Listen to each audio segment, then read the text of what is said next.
Hello दोस्तों, मेरा नाम नेहा है। उम्र 22 साल की हो गई हूँ अब। गांव की हूँ मैं, पंजाब के एक छोटे से गांव की, जहाँ खेत हरे भरे रहते हैं और हवा में सरसों की खुशबू घुली रहती है। मेरी हाइट ठीक ठाक है, 5 फुट 4 इंच, और फिगर की मेरी है। अरे, लोग तो कहते हैं कि मैं काफ़ी आकर्षक हूँ। कमर पतली, कूल्हे थोड़े चौड़े, जैसे गाँव की लड़कियाँ होती हैं जो खेतों में काम करती हैं। शरीर मजबूत लेकिन नरम भी। बाल लंबे काले, आंखें बड़ी बड़ी, और होंठ हंसते वक्त गुलाबी हो जाते हैं। लोग देखते रह जाते हैं कभी कभी, लेकिन मैं शर्मा जाती हूँ। आज मैं अपनी जिंदगी की वो कहानी सुनाने जा रही हूँ जो मेरे साथ घटी। जो शुरू में तो सबको लगती है बस एक साधारण गांव की लड़की की रोजमर्रा की बातें, लेकिन धीरे धीरे इतनी गहराई में चली जाती है कि दिल छू जाती है। सुनो ध्यान से, क्योंकि ये कहानी मेरी अपनी है, और मैं इसे ऐसे ही सुनाऊंगी जैसे घर में बैठकर किसी अपनी सहेली से बताती हूँ। मैं अपने घर में सबसे छोटी हूँ। 2 बड़े भाई हैं, पापा खेतों में काम करते हैं, मम्मी घर संभालती हैं। हमारा घर गांव के बीचों बीच है, बड़ा सा आंगन जहाँ गाय भैंस बंधी रहती हैं, और शाम को सब इकट्ठे बैठकर बातें करते हैं। मैं कॉलेज जाती थी नज़दीकी शहर में बस से, रोज़ सुबह निकलती और शाम को लौटती। लेकिन दिन वो हुआ जो मेरी ज़िंदगी बदल गया। वो दिन था जब गाँव में नया मेहमान आया, हमारा चाचा का बेटा विक्की भैया। चाचा शहर में रहते थे, नौकरी करते थे, और विक्की भैया वहाँ पढ़ते थे इंजीनियरिंग। छुट्टियाँ मनाने आए थे गांव में, पहली बार इतने साल बाद। उम्र उनकी 25 की रही होगी।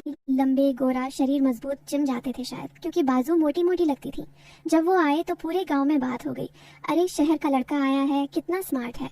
मैंने पहली बार उन्हें आंगन में देखा जब वो सामान उतार रहे थे। मम्मी ने मुझे बुलाया, नेहा जा विक्की को पानी दे आ। मैं शर्मा रही थी, लेकिन गई। गिलास हाथ में लेकर उनके पास पहुंची, बोली, भैया पानी पी लो। उन्होंने मुस्कुराकर लिया और कहा, थैंक यू नेहा, कितनी बड़ी हो गई हो तुम, पहले तो छोटी सी थी। उनकी नज़र मेरे चेहरे पर रुकी, फिर नीचे सरक गई थोड़ी, जैसे मेरी सलवार कमीज देख रहे हों जो घर की थी, थोड़ी टाइट हो गई थी धोने से। मैंने जल्दी नज़र झुका ली, दिल धड़क रहा था। बोले, गांव की हवा ने तुम्हें और निखार दिया है, चमक रही हो। मैं हंस पड़ी, बोली, भैया मजाक मत करो। लेकिन अंदर से कुछ अजीब सा लगा, जैसे उनकी बात में कुछ और था।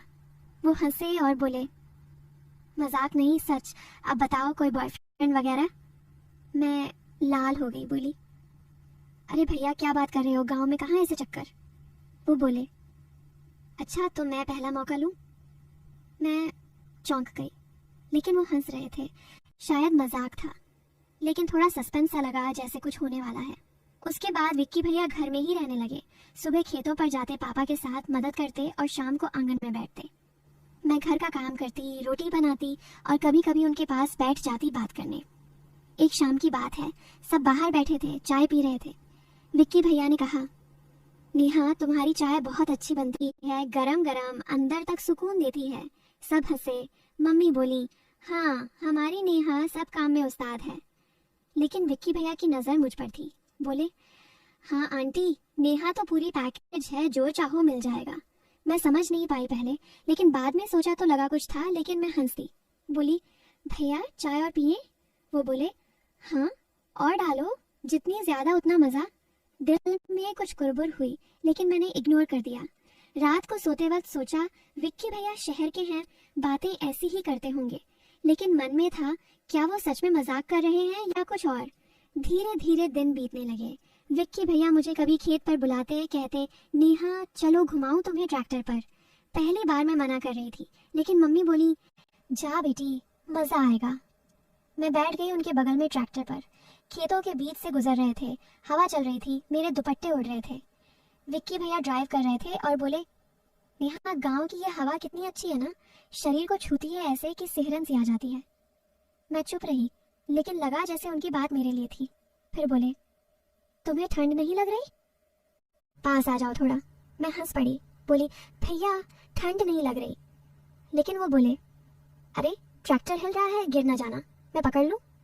मैं डर गई थोड़ी, बोली, नहीं भैया मैं संभाल लूंगी। वो हंसे, बोले, तुम तो मजबूत हो, लेकिन कभी कभी सहारे की जरूरत पड़ती है ना। बात फिर डबल लगी, जैसे कुछ होने वाला है, लेकिन कुछ हुआ नहीं। बस ट्रैक्टर चलता रहा और हम खेत के किनारे पहुंच गए। वहां रुककर उन्होंने फसल देखी। बोले, नेहा ये सरसों कितनी ताजी है, छूकर देखो, कितनी रसीली। मैंने छुई, बोली, हाँ भैया अच्छी है। वो बोले, जैसे तुम ताज़ी और रसीली। मैं लाल हो गई, जल्दी बोली, चलो घर चलें। मन में सस्पेंस बढ़ रहा था, क्या विक्की भैया सच में मुझे, लेकिन नहीं, वो तो भाई जैसे हैं। घर लौटकर मैं अपने कमरे में गई, सोचा बहुत। विक्की भैया अच्छे हैं, मदद करते हैं सबकी, गांव वालों से घुल मिल गए हैं, लेकिन उनकी बातें क्यों ऐसी लगती हैं? शायद शहर की आदत। अगले दिन सुबह मैं नहाकर आई, बाल गीले थे। विक्की भैया आंगन में बैठे थे, बोले, नेहा बाल गीले क्यों, नहाई हो? मैं बोली, हाँ भैया। वो बोले, अच्छा किया, गर्मी में नहाना ज़रूरी है, शरीर को ठंडक मिलती है अंदर तक।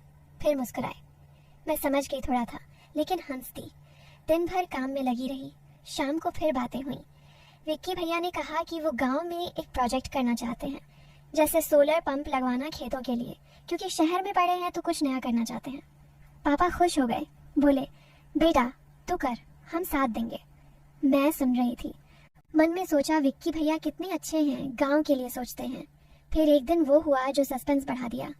शाम को मैं कपड़े सुखा रही थी छत पर।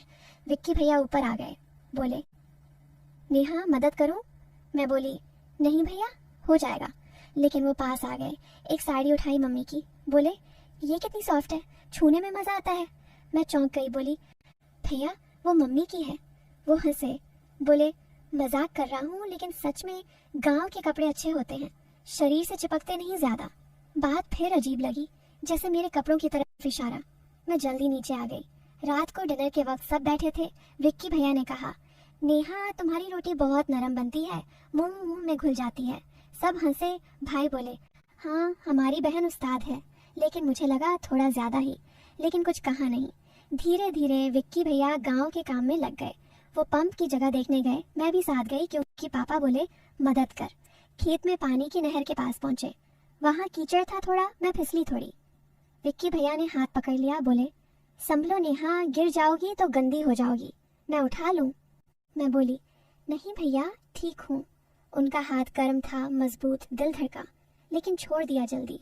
फिर बोले, यहाँ पानी की समस्या है, अगर सोलर पंप लगा तो सबकी जिंदगी आसान हो जाएगी, सबको भरपूर मिलेगा। मैं बोली, हाँ भैया आप अच्छा कर रहे हो। वो मुस्कुराए, बोले, तुम्हारे लिए तो कुछ भी। मैं चुप हो गई, क्या मतलब? लेकिन वो प्रोजेक्ट की बात करने लगे। हम घंटों वहाँ बैठे प्लान बनाते रहे, कैसे पैसे जुटाएंगे, गांव वालों को कैसे समझाएंगे। मैंने पहली बार महसूस किया कि विक्की भैया सिर्फ शहर के नहीं, दिल से गांव के हैं। वो बोले, नेहा तुम पढ़ी लिखी हो, तुम मदद करो मुझे लोगों को समझाने में। मैं खुश हो गई, बोली, जरूर भैया। उसके बाद हम दोनों मिलकर काम करने लगे।